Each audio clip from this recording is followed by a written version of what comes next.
Thousands of residents have been ordered to evacuate southwest Sydney, Australia's biggest city, with torrential rain and damaging winds pounding the east coast, and floods expected to be worse than those that hit the region in the past year. Heavy rain and overflowing dams and rivers all combined to threaten flash floods and landslides along the east coast from Newcastle to Batemans Bay in New South Wales state on Sunday, and rain was expected to intensify in the night.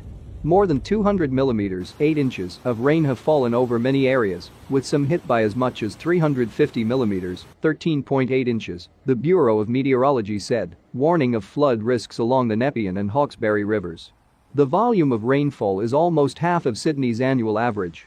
Australia has been at the sharp end of climate change, with droughts, deadly bushfires, bleaching events on the Great Barrier Reef, and floods becoming more common and intense as global weather patterns change.